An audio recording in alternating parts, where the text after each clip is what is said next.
Ay.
¿Se ve?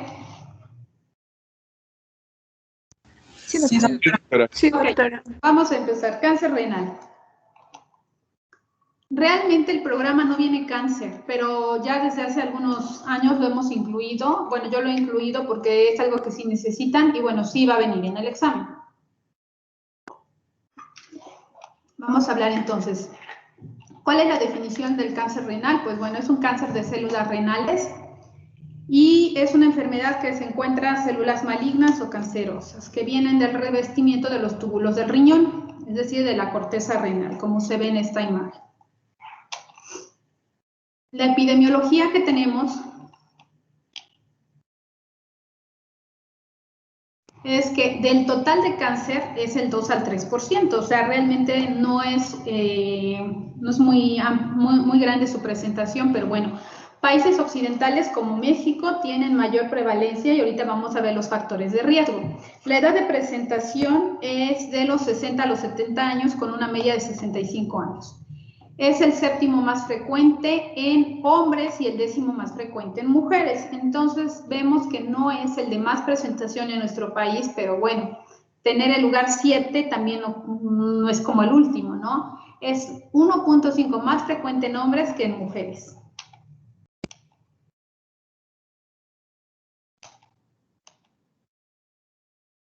Es el tercer cáncer más frecuente del tracto genitourinario en nuestro país y se reporta una mayor prevalencia en la Ciudad de México y Veracruz. Como habíamos dicho, la edad de 60 a 70 años y según la guía de la práctica clínica, dice que en el año 2004 a 2014 hubo 861 neoplasias del tracto genitourinario, pero bueno, estos son registros del IMSS. El 15% de todos los cánceres geniturinarios es el cáncer renal. ¿Cuáles son los factores de riesgo? Esto es muy importante que lo aprendan. Dentro de los factores de riesgo que tenemos es primero el tabaquismo, este es el más importante, la obesidad, la hipertensión arterial, el consumo de fármacos de forma crónica como los AINES, el hecho de tener leiomiomatosis de riñón, es un antecedente importante y bueno, hay síndromes genéticos que nos dan mayor prevalencia de cáncer renal. Vamos a hablar de la etiología. Bueno, tiene diferentes orígenes según el tipo de cáncer renal, porque bueno, hay diferentes tipos histológicos, ahorita lo vamos a ver. El 95% es esporádico, quiere decir que no tenemos antecedente familiar de la enfermedad y nos da a nosotros el tumor. El 5% es familiar, o sea, es bajo, ¿no? Dentro de estos síndromes tenemos el síndrome de von Hippel-Lindau, donde hacen lipomas y pólipos, lo del síndrome de leiomatosis hereditaria y cáncer de células renales, el carcinoma papilar hereditario y el síndrome de Virchow-Dubé, que también igual tiene papilomas. Hablar de la fisiopatología del cáncer renal pues es muy complejo porque bueno, hay que ver qué tipo de cáncer es. Sin embargo, bueno, todas las bases moleculares del cáncer se cumplen. Ya sabemos que siempre va a haber una inflamación promovida por el tumor, hay invasión, metástasis, siempre va a haber angiogénesis en todos los tipos de cáncer, generalmente siempre se acompaña de inestabilidad genómica y mutación, resistir a la muerte celular, desregulación energética celular, siempre hay una señal proliferativa sostenida y bueno, se intenta atacar y destruir el cáncer, pero bueno, de alguna forma gana más la reproducción del cáncer que la supresión del cáncer. Tenemos esta clasificación histopatológica, ¿sí? Tenemos el carcinoma de células claras, el papilar, el carcinoma cromófobo, el carcinoma del túbulo colector, túbulo quístico, carcinoma renal medular y uno que hay por translocación del gen XP11.2. El más común es el carcinoma de células claras. Otros menos comunes, aparte de los que les acabo de mencionar, es el cáncer que está asociado a un neuroblastoma, el mucinoso, el de células renales no clasificado, que no entra en ninguno de los anteriores, el de células claras, el que está asociado a enfermedad quística adquirida, a enfermedad multiocular de bajo potencial maligno, enfermedad renal terminal, y un patrón folicular tiroideo que también se asocia con cáncer renal. Esos son súper extraños, pero bueno, son parte de la clasificación. Ahora vamos a hablar del cáncer de células claras, que dijimos que es el más común en el 70-80% de los cánceres. El 95% es esporádico, solo el 5% es de herencia y está asociada con una deleción del gen BHL3P23.5. En la microscopía siempre se ve un citoplasma claro, algunas células con citoplasma eosinófilo. Entonces, esto de que es claro, esto le ha dado el nombre de carcinoma de células claras. Ahora, el carcinoma papilar es el 10 al 15%, o sea, también es raro y la población mexicana ocupa el tercer lugar. Está asociada con algún tipo de trisomías, suelen ser corticales y encapsulados y bueno, ¿qué más vamos a ver? Es células claras. El de células cromófobas es el segundo en la población mexicana. Tiene algunas características genéticas y se cree que son derivados de las células intercaladas del túbulo colector. También son muy extraños. El carcinoma del túbulo colector es el 1% de todos los cánceres renales, entonces pues su prevalencia es muy baja. Está localizado en la médula renal y son lesiones solitarias. Y el que mencionamos, que es la translocación XP11.2, pues bueno, no suele crecer como un tumor primario, generalmente crece en otras zonas y de ahí nos hace metástasis, ¿sí? Generalmente se asocia con tumores de tiroides, con tumores de retroperitoneo y de ahí nos da este tipo de tumor. También súper extraños.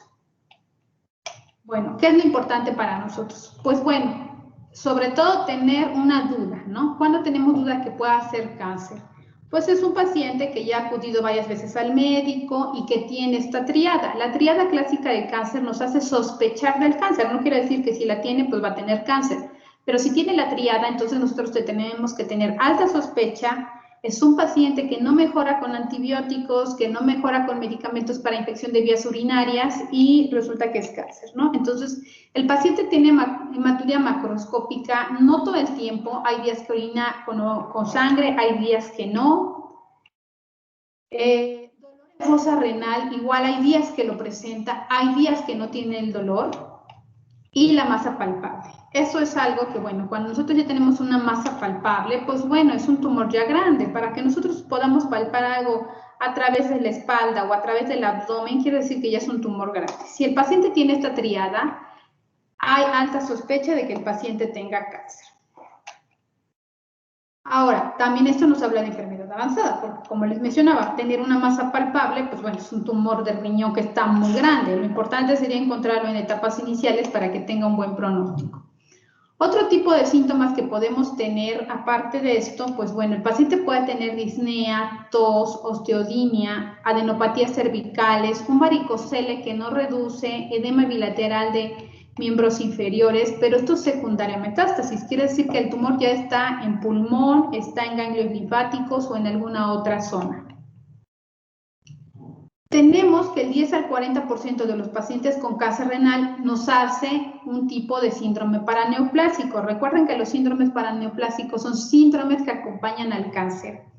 En el 3 al 10% tenemos eritrocitosis, entonces tenemos que estos pacientes tienen mayor producción de eritropoyetina, por consecuencia los pacientes tienen hipoxia renal regional y estos pacientes los encontramos, bueno, ¿cómo los diagnosticamos? Pues bueno, cuando hacemos una biometría hemática. Otro porcentaje, el 20%, nos va a hacer hipercalcemia, ¿sí? Que generalmente está activado por los osteoclastos, porque hay necrosis tumoral, y muchas veces porque, bueno, el paciente también ya tiene metástasis. Hipertensión, un paciente que no era hipertenso, aparentemente no tiene factores para hipertensión y empieza con una hipertensión muy agresiva, puede ser que tenga un tumor que esté produciendo renina. Disfunción hepática, pues bueno, se elevan las bilirrubinas y generalmente ahí también puede haber una asociación con el cáncer, aunque se dice que a veces no hay metástasis, sino que es un síndrome paraneoplásico. Si nosotros tenemos disfunción hepática, más fiebre, fatiga y pérdida de peso, se le llama síndrome de Stauffer, que también, bueno, su presentación es del 3 al 20% y esto nos habla de que es un tumor avanzado. Otros síndromes paraneoplásicos puede estar asociado a síndrome de Cushing, a enteropatía por proteínas, galactorrea, hipoglicemia, gonadotropinas, hirsutismo, amenorrea, calvicie masculina.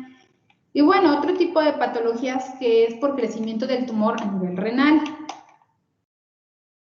¿Cómo hacemos el diagnóstico? Pues ya dijimos, tenemos una alta sospecha de que el paciente tenga la enfermedad.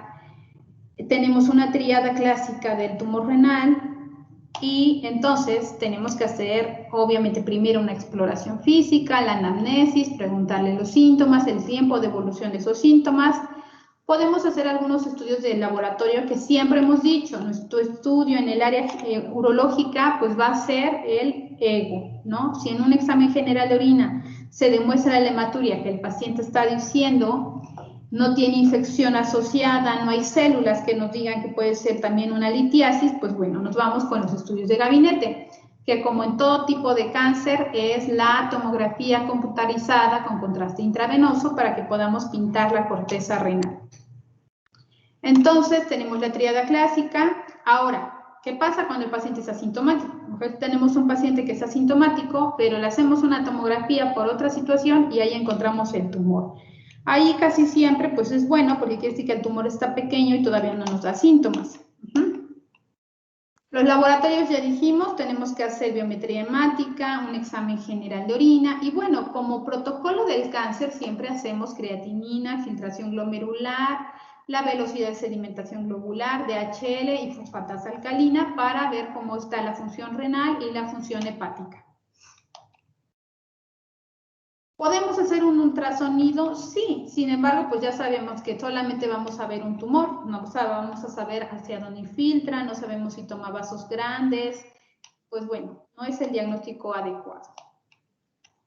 Entonces, bueno, la tomografía sí nos va a determinar si hay un tumor, como en esta imagen, esta es una tomografía contrastada, acá se ve el riñón blanco, que quiere decir que tiene el contraste, y acá está pintando el tumor, ¿sí? Generalmente son masas heterogéneas de bordes definidos, algunas veces sí puede tener bordes irregulares, ¿no? Si tiene bordes irregulares, esta por ejemplo se ve un poquito más definido, esta parte no capta contraste, igual que esta, entonces puede haber también necrosis ya del tumor, son tumores muy grandes. Este, por ejemplo, probablemente sí se le palpe al paciente, ¿no? Aquí tenemos las costillas y nosotros tratamos de tocar acá vía bimanual por la espalda y abdominal, probablemente toquemos este tumor. Este, como se interpone el hígado, muy probablemente no lo podemos palpar. Bueno, obviamente todo diagnóstico de cáncer es histopatológico. Nosotros podemos estar viendo en una tomografía un tumor, pero no sabemos si es cáncer, aunque sugestivamente es, hasta que no tengamos un estudio histopatológico. Debemos de tomar la biopsia renal y con esto tendremos un diagnóstico de cáncer renal. Ahora, ¿cómo se clasifica? Esta es la clasificación TNM para cáncer renal. No es importante que se la aprendan porque, bueno, es bastante extensa. Solamente hay que recordar que nos da el tamaño del tumor, si hay o no hay ganglios linfáticos regionales y si hay o no hay metástasis. Las metástasis siempre las determinamos por medio de tomografía. Los ganglios también se pueden visualizar en tomografía, pero generalmente hasta que se quita la pieza, hasta que se quita el riñón, sabemos si tiene ganglios afectados o no. Igual el tamaño del tumor es una predicción por tomografía, pero hasta que no se quita el tumor y se manda a patología, sabemos realmente en qué clasificación tenemos a nuestro paciente.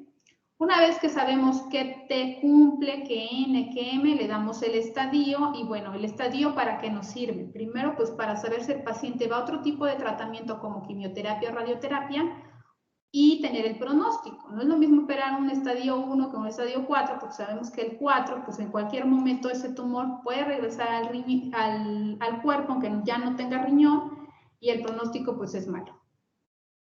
Ahora, es importante saber la actividad de Karnofsky. La actividad de Karnofsky es una clasificación que se hizo con el hecho de saber que el paciente qué tantas actividades puede hacer, y no solo es para cáncer renal, es para todos los cánceres. Entonces, esto nos habla de que el paciente puede ayudarnos con la cirugía o no, ¿sí? Un paciente que está completamente activo, capaz de realizar todas sus actividades, muy probablemente le vaya muy bien con la cirugía.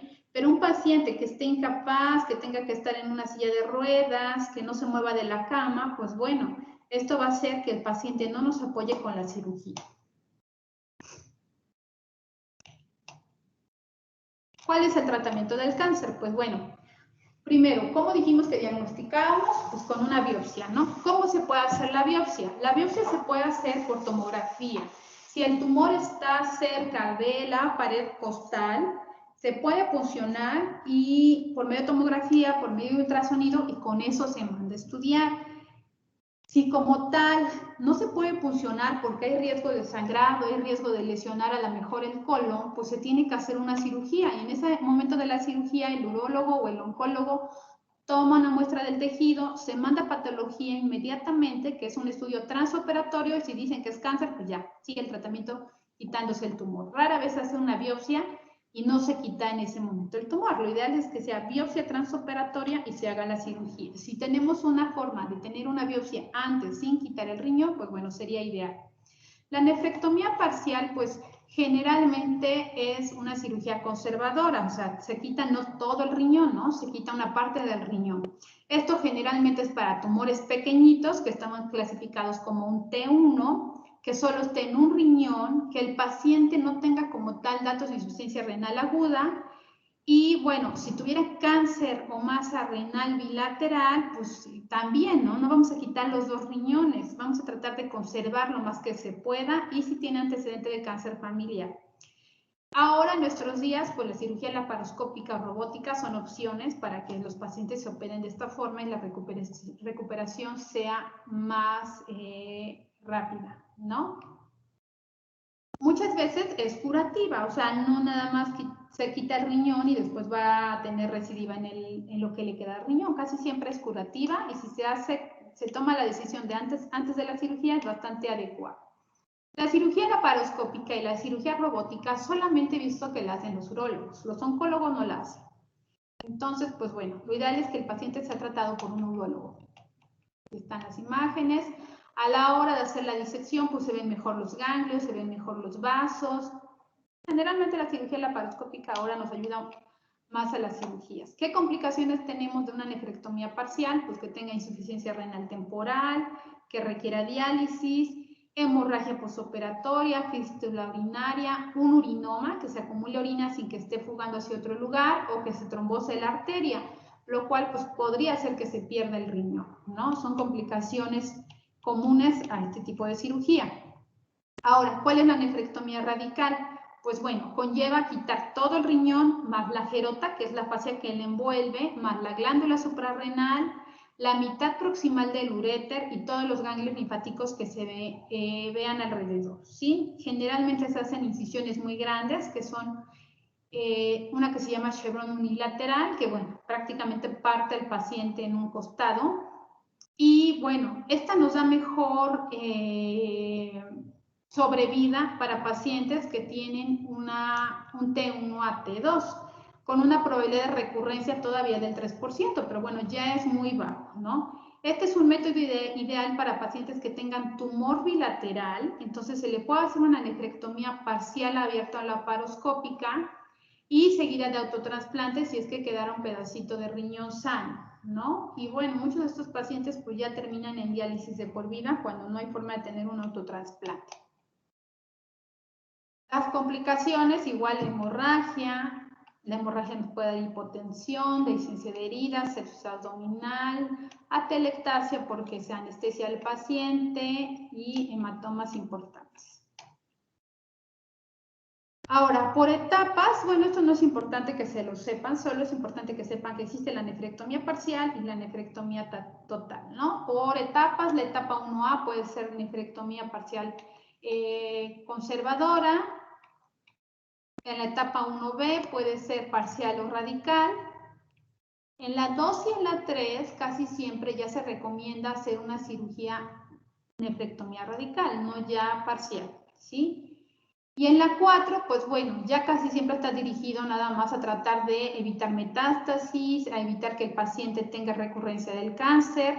Y cuando el tumor ya es muy grande, por ejemplo, que esté pegado a grandes vasos, que el hecho de operarlo es más riesgo de que muera en la cirugía que curarlo, entonces se puede hacer una nefrectomía citorreductora, o sea, tratar de quitar una parte del tumor para que no le está dando dolor ni presión al paciente, o embolizar la arteria selectiva para que se trate de hacer el tumor más pequeñito, que bueno, esto no lo hacen en cualquier lado, se necesita gente de hemodinamia que se dedique a esto y bueno, tener mucho cuidado de que también no se embolicen otros órganos, ¿no? Es realmente en nuestro estado pocas veces se hace porque no tenemos muchos expertos. Bueno, la etapa 4 acá también se puede manejar con quimioterapia y después de quimioterapia, pues ver si baja un poquito el tamaño del tumor, se podría operar. Y si no, pues seguir con quimioterapia. No tiene a veces caso someter pacientes a cirugía que de todos modos van a tener muerte por cáncer y se les puede dar un poquito de mejor calidad de vida, ¿sí? No es importante tampoco que se sepan todos estos medicamentos porque no va a venir en el examen y no son adecuados, que bueno, aprendan cosas que no son necesarias. Ahora, ¿cuál es el seguimiento? Pues bueno, todos los pacientes de cáncer se les tiene que hacer a los 3 meses, durante 6 años, tomografía, biometría, perfil metabólico, ultrasonido, tomografía, dependiendo cómo estemos valorando al paciente. Lo ideal es una tomografía, radiografía de tórax para ver que no tenga metástasis en tórax y estudios de laboratorio y gabinete durante 6 años y bueno, ahí si hay alguna alteración se debe de hacer estudios extras.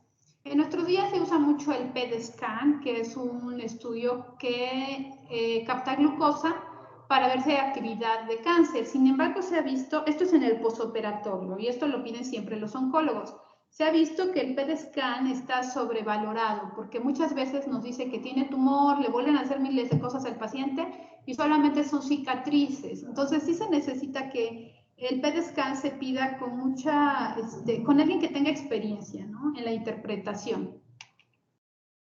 Y bueno, ¿cuál es el pronóstico? Pues como cualquier tipo de cáncer se relaciona con la enfermedad, ¿no? Dependiendo de la etapa, por ejemplo, la etapa 1 a 2 de 80 a 100% de supervivencia a 5 años, la 3 de 50 a 60% y ya la 4 con enfermedad metastásica, pues muy bajo, de 16 a 32% que tengan una sobrevida a 5 años. ¿Cuál es el gran problema de nuestro país? Que ya lo hemos dicho siempre, pues bueno, que en nuestro país el cáncer se diagnostica en etapas tardías, ¿no? Nuestros pacientes dan mucha vuelta, primero no acuden al médico, cuando acuden al médico, pues generalmente dan mucha vuelta porque no es fácil diagnosticarlo, no es culpa de los médicos, o sea, no es fácil pensar que un paciente de, a lo mejor alguien más joven, 50 años, pueda tener un cáncer renal, ¿no? Los que yo he visto que tienen muy buen pronóstico son los que se encontró un tumor porque se les hizo una tomografía por otra causa, ¿no? Y entonces son tumores pequeños y ya no nos da tanto problema, ¿no? Entonces, ¿qué es importante de esta clase? Pues que se aprenda sobre todo cómo diagnosticarlo, qué estudio diagnóstico vamos a hacerle al paciente y lo que hablamos, todos los factores de riesgo que tenemos para cáncer renal. ¿Sí? No sé si tengan alguna duda. ¿No? Bueno, muchas gracias. Los voy a ver el día lunes. Vamos bien con el programa. Yo le digo a su compañero cuándo vamos a tener el segundo examen, pero vamos bien y yo creo que después de Semana Santa lo hacemos. Muchas gracias. Hasta luego. Hasta luego, doctora. Gracias. Excelente día. Gracias, doctora. Hasta luego.